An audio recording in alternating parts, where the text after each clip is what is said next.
Ce jour est dédié à l'élévation de l'âme de Yosef Ben Sarah de Zechron Livracha. Jocelyne Zohara Batiakot. Aussi Jocelyne Zohara Batiakot. Batiakot. Zechron Livracha.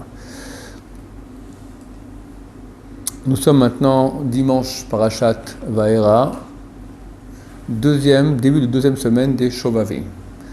Qu'est-ce que c'est que les Shovavim? J'ai fait un cours dernièrement en live ici sur les Hava. On va en parler un peu maintenant avec plus de détails, ou moins, enfin on verra quelle direction on va prendre.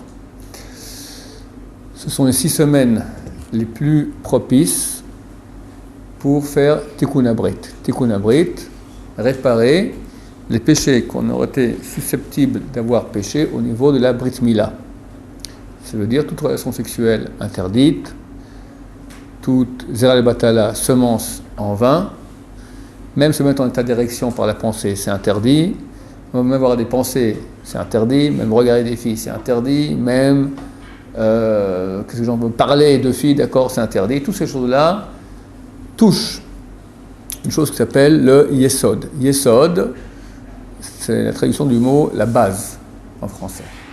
Nous sommes créés à l'image de Dieu. Dieu agit dans ce monde au moyen de 10 voies de conduite. Nous sommes créés par rapport à ces 10 voies de conduite.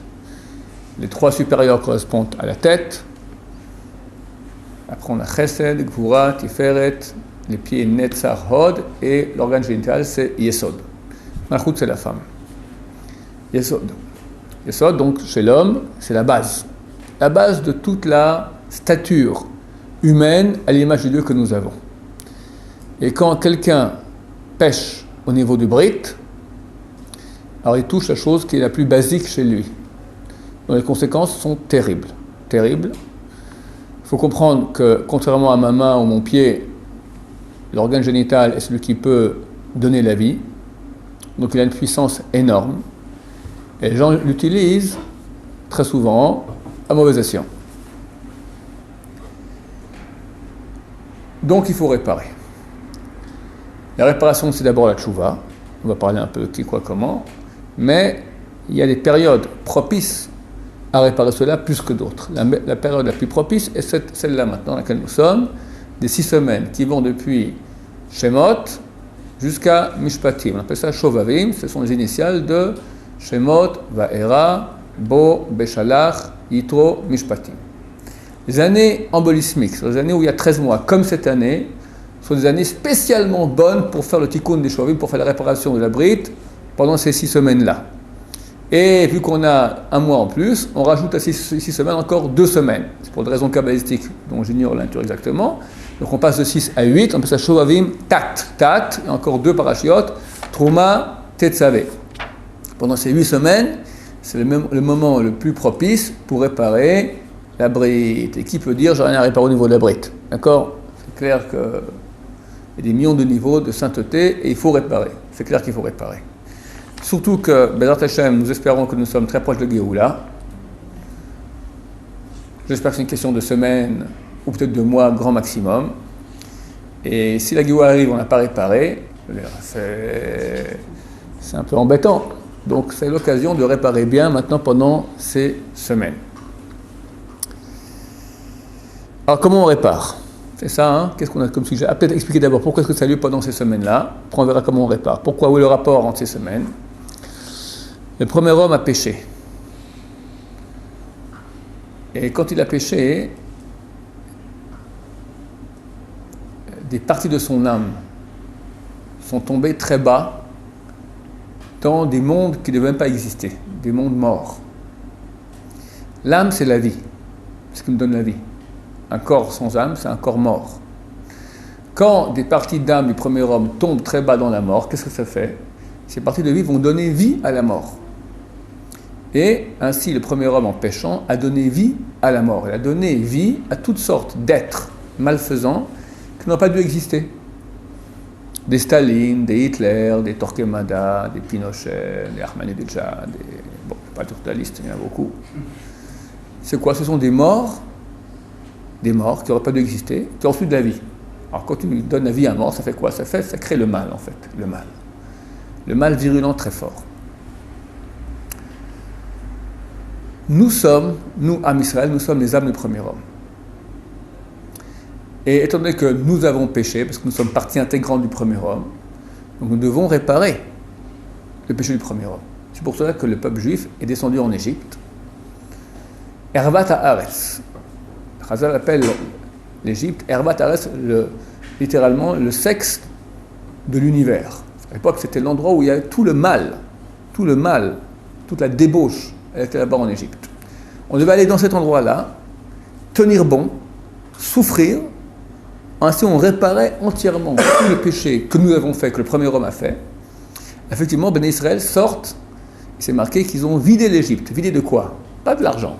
Ils ont vidé l'Égypte de toutes les étincelles de vie qu'il y avait. Pourquoi Pharaon s'opposait tellement à la sortie des Juifs? Laissez partir, tu vois, ton pays est dévasté.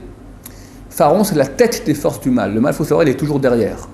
Devant, c'est la face, il n'y a pas de mal. Derrière, c'est le mal. On voit qu'on fait nos besoins, les excréments, c'est tout le mal qu'on expulse, ça se fait derrière.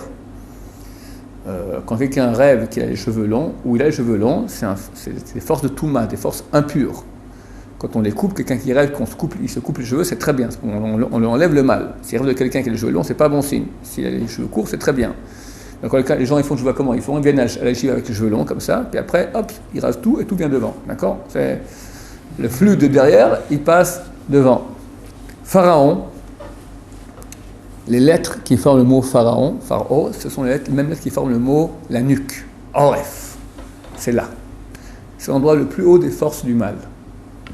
On voit ce terme qui revient souvent. On voit Ephron. Ephron, c'était aussi le représentant des forces du mal à l'époque d'Abraham Avinu. C'est les mêmes lettres. C'est les mêmes lettres. Sans le noun, c'est les mêmes lettres. Paro, Arafat. Il y a pas mal de choses qui ont à voir avec cela. D'accord? Pharaon, les forces du mal, d'où ils ont leur force? Grâce à la vie qu'ils sucent, qu'ils prennent du peuple d'Israël. Quand le peuple d'Israël, c'était les étincelles de vie du premier homme qu'il a en lui. Quand Ben Israël sort d'Égypte, ils prennent avec eux toutes les étincelles de vie, et la mort dont on a pris la vie, elle meurt. C'est passé l'Égypte, elle a eu une grande dépression. Alors c'est intéressant de voir que le peuple d'Israël, vu qu'il a repêché après, lors du Veau d'Or et en terre d'Israël, donc il a dû, c'est ça notre job, jusqu'à l'époque messianique, notre job, il est uniquement d'aller récolter les étincelles d'âme, les étincelles de vie, de sainteté comme on appelle, qu'il y a dans le monde entier, et les ramener à la sainteté. C'est pour ça que le peuple d'Israël est parti en exil. Initialement, on devait faire ce job depuis la terre d'Israël. Puis la terre d'Israël, on faisait ici Torah, mitzvot, on étudiait la Torah, on faisait les mitzvot. À distance, on pouvait amener toutes les étincelles de sainteté, du Japon, du Maroc, d'Andalousie, de partout. D'accord? Mais Israël ne sont pas bien comportés ici. Donc leur aspirateur à distance d'étincelles de sainteté, il s'est bloqué, il est bouché. Il fallait aller sur place. La raison profonde pour laquelle on est parti en exil, c'est pour aller amener les étincelles de sainteté qu'il y avait partout dans le monde. C'est pour cela que le peuple d'Israël a été exilé partout dans le monde. Il n'y a pas un endroit dans le monde où il n'y a pas eu de juifs. Un juif qui va à un endroit, il fait une bracha, tac, il ramène des étincelles de sainteté. On ne sait pas pourquoi des fois on doit aller dans des endroits perdus comme ça. C'est que tu as d'abord une partie, une étincelle de ton âme à toi, que juste toi tu peux ramener, tu es venu sur terre, tac, la ramener. En faisant la mitzvah, ou des fois en souffrance, on parle de la mitzvah, on étudie la Torah, on ramène ainsi les étincelles de sainteté. Aujourd'hui, on est en phase de fin du job. Preuve en est qu'il y a un retour physique en terre d'Israël, accompagné d'un retour spirituel. Le peuple d'Israël revient spirituellement à la Torah, donc on revient physiquement. On est en train de terminer le travail, et très bientôt, c'est la fin des haricots pour le mal. Le mal va disparaître parce qu'on va lui reprendre toute la vie. L'essentiel de ce travail a été fait lorsque Ben Israël sont sortis d'Égypte. Donc, à l'instar où nous lisons maintenant dans la Torah, pendant ces 6 semaines ou 8 semaines, l'histoire de la sortie d'Égypte, qui raconte comment Ben Israël ont récolté toutes les étincelles de sainteté qu'il y avait en Égypte, nous aussi maintenant on peut faire le même travail, de récolter les étincelles de sainteté que nous-mêmes, alors ne parlons pas des péchés de nos ancêtres et du premier homme, allez, toi-même, dans ta jeunesse, quelle bêtise t'as fait, hein? Si tu as une goutte de sperme qui est sortie à un endroit où il ne fallait pas, tu as créé, tu as donné maintenant au mal. Tu as donné de la force de vie de toi dans le mal. Il tient. Grâce à toi maintenant, il y a un mal super fort ici. Super vivant. Un mal super vivant qui nous veut du mal à nous. C'est terrible. Il faut savoir que 99%, si pas 100% des malheurs qu'il y a dans le monde proviennent de ça. Des interdits sexuels. C'est pire que tout. C'est pire que tout. Il faudrait que le mal le rend très bon. C'est bon. Et regarde que le monde entier aujourd'hui sont comme des fous. Comme des fous. Comme des fous. Les filles, les filles, les filles, les filles, les filles. Ça dans la tête. Que ça dans la tête. Que ça dans la tête. Terrible. Pour bousiller. Pour nous bousiller. Nous bousiller, quoi. Totalement. Donc il y a beaucoup de travail à faire, non seulement pour réparer les étincelles du premier homme, d'Am Israël, mais pour nous-mêmes aussi. Comment réparer? Première chose, arrêter de pécher. Première condition de la tchouva, d'abord, c'est arrêter de pécher. Donc faire des efforts très grands durant cette époque, c'est approprié, c'est l'hiver, c'est pas l'été où les bonnes femmes se baladent en mini-jupe, bien qu'il y en a aussi des forcenés mini-jupe même par -10, mais bon, normalement, elles portent un peu plus long, normalement. Faire attention aux yeux. Tout commence par les yeux. Si on vivait, si on n'a jamais vu de fille, on vivait dans l'île des pingouins, et ben on rêverait peut-être des pingouines, d'accord? Et vu qu'il n'y a rien d'intéressant dans les pingouines, il n'y aura pas de problème à rêver des pingouines. Les idées qui nous viennent dans la tête, les envies sont alimentées par les yeux. Vous verrez que les CRA se basent spécialement là-dessus. Partout où tu vas, on te met des filles partout. En France, c'est pas que tu regardes par terre, ils ont mis des images par terre. Regarde en haut, il y en a en haut, à gauche, à droite, c'est terrible, d'accord? Aussi ici à Tel Aviv, aussi à Jérusalem dans certains quartiers.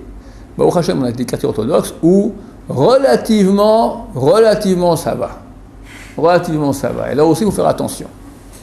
On fait attention aux yeux. C'est un travail difficile. Il faut savoir que chaque fois qu'on regarde une fille, chaque fois, on trouve ça interdit de la Torah. Comparable à manger du porc. Pire, le Rambam dit, c'est pire parce que c'est un péché duquel on ne fait pas de tchouva. Quelqu'un a mangé du porc. Tu as évité ce Shabbat-là. Du coup, la ménage dit, oh là là, il y avait un autre Philippin, là on a un Philippin qui vient travailler et qui vient s'occuper du grand-père. Il a amené un morceau de lapin et on s'est trompé, on a mis ça dans la daf. Quoi? Il y a un morceau de lapin qui est tombé dans la daf et on l'a mangé. Tu reviens à la Shiva, tu dis j'ai mangé du lapin Kvod Arav ce Shabbat. Quelle tête tu fais?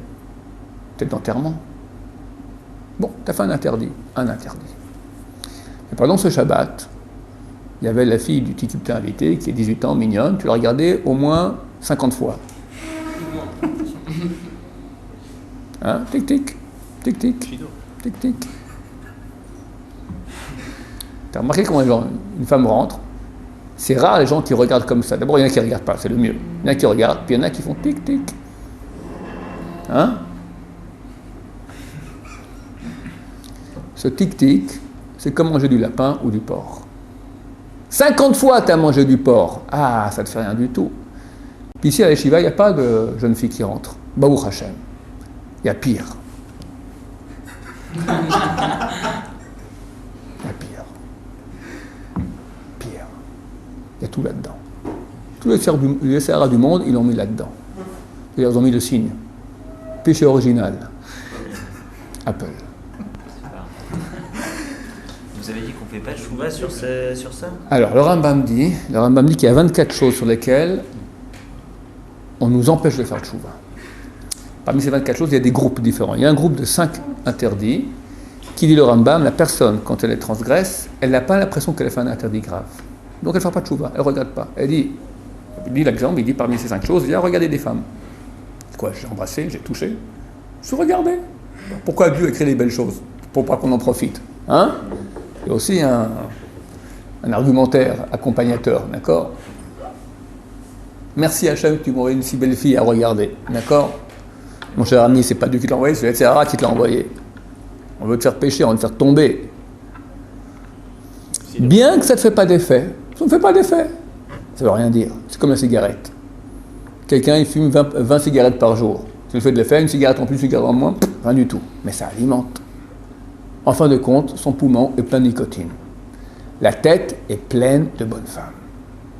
Toute la journée. Il n'y a que ça, que ça, que ça. Au moment où tu dois sortir un peu, aller voir des bonnes femmes. Donc, première chose, travailler les yeux. C'est un travail énorme. Celui qui fait ça, il a déjà un bon degré. Oui. Je vais poser une question, Shabbat. Est-ce que le travail, c'est de plus du tout regarder les filles, arriver à me dire que dès que je sors dans la rue, je ne les regarde plus? Ou alors, c'est d'arriver à maîtriser cette ahava de voir les filles, d'avoir des réactions à distance? C'est quoi ta vraie réaction? Tu peux m'expliquer? Quand je vais voir une fille, je vais prendre du plaisir. Donc est-ce que si moi demain je travaille ça, le fait de pas. Mais tu peux voir une fille bien sans avoir du plaisir? Voilà. Ah ouais, bien sûr. Hein? Bien sûr. Très dur. Si tu arrives, c'est bien. Mais c'est ça le travail. C'est- Alors, moi, c'est je- voir, moi- c'est quoi moi- le travail Moi, je n'y crois pas. C'est-à-dire qu'il y a des petites C'est une grande discussion ici à l'Yeshiva entre les rabbinim et la Yeshiva. Alors, chaque femme de votre vie, vous allez regarder, vous avez eu du plaisir. Il faut arriver. Non. Est-ce que maintenant je peux travailler ça? Le fait de ne pas avoir de plaisir. Si elle n'est pas trop mignonne, ça va. Si elle est en sniout, ça va. Si elle n'est pas de sniout, elle est mignonne.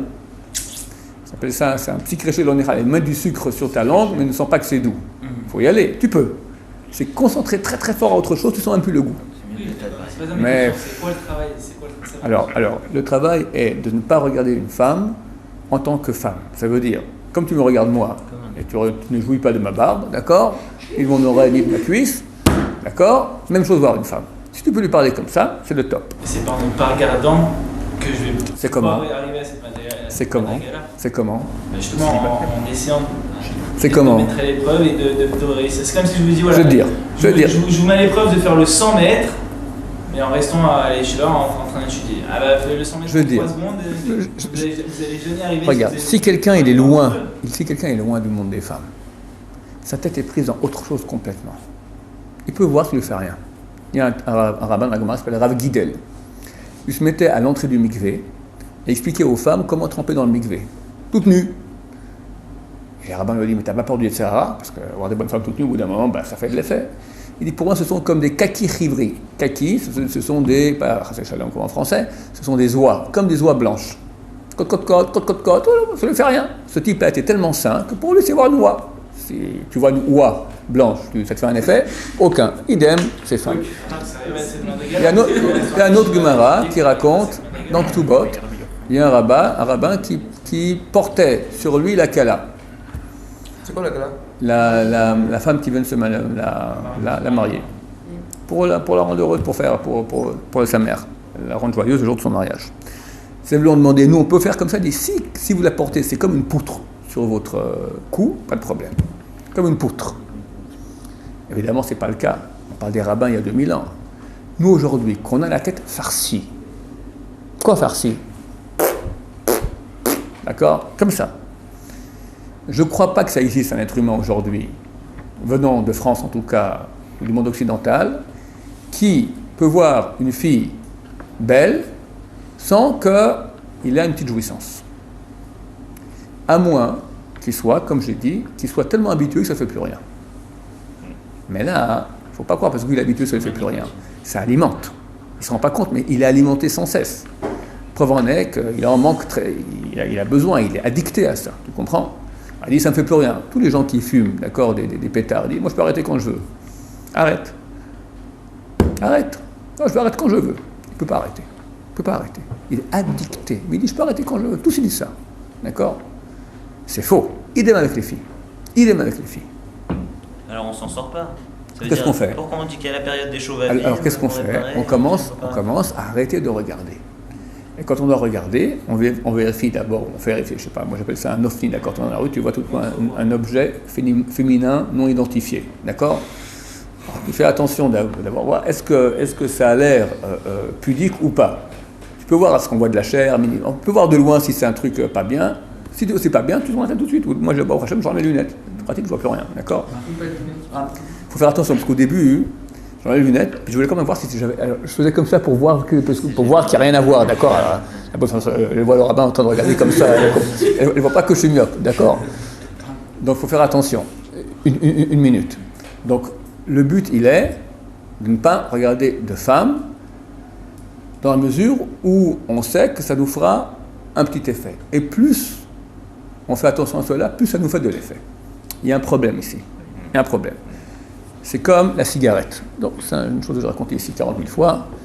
J'ai arrêté de fumer à l'âge de 12 ans. C'est très précoce. Je fumais 20 cigarettes par jour, pendant un mois environ. Puis un beau jour, ma mère m'a attrapé avec le paquet de cigarettes dans la poche. Elle m'a dit, tu peux continuer à fumer.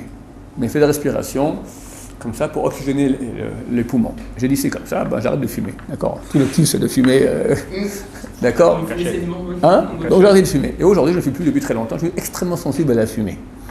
Je vais dans le couloir, quelqu'un fume, je passe à côté, Pendant une demi-heure après, je sens une oppression ici dans les poumons.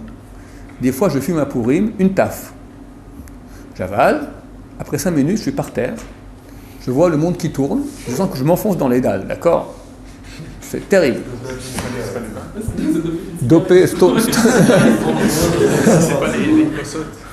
Vous mettez au piano. Vous êtes sûr que c'est la cigarette? Hein? Des fois aussi, des fois, c'est fini. Ça fait longtemps que plus. Alors, maintenant, quelqu'un me dira, vous êtes trop sensible. Il faut commencer à fumer. C'est vrai, si tu commences à fumer, un type qui fume 20 cigarettes par jour, il n'y a pas de problème. La question est comme ça, qu'est-ce qui est préférable? D'avoir les poumons complètement nicotinés, de devenir insensible à la cigarette, ou avoir les poumons purs, mais être sensible? Qu'est-ce qui est mieux? Être sensible. Être sensible, avoir les poumons purs. Idem les filles. Ou bien tu dis, moi, je veux regarder les femmes sans que ça me fasse de l'effet, donc aucun problème, je regarde tout ce que je veux à gauche et à droite. D'accord? Ok. Ça ne fait plus aucun effet, à moins d'avoir un truc super sale. D'accord? Ça ne te fait plus d'effet, les femmes normales dans la rue. Mais néanmoins, tu es nicotiné. Tu deviens insensible. Et tu as un besoin. Tu es addicté. Il te faut de la femme. Il te faut de la femme sans cesse. Il te faut. Ou bien tu dis, ok, moi maintenant je travaille sur moi. Alors tu deviens maintenant de plus en plus pur. Et chaque petit regard te touche énormément. Comme un peu de fumée que tu as avalé. Mais tu es pur. Mieux vaut être pur et sensible que impur et non sensible. C'est clair. C'est vrai qu'il y a un danger. Ok, alors qu'est-ce qu'on fait? On fait attention. C'est pas assez difficile. C'est vrai que si on est dans le monde extérieur, non religieux, c'est difficile. Parce que là-bas, les femmes ont une sorte de target terrible. Allumer les hommes, d'accord? Elles appellent ça pas allumer. Elles disent non, je suis juste ma féminité, je veux être un peu belle, c'est tout. Mais elles ne se rendent pas compte à quel point elles mettent en danger les hommes. Peut-être qu'elles se rendent compte oui aussi, je ne sais pas. En tout cas, c'est hyper dangereux.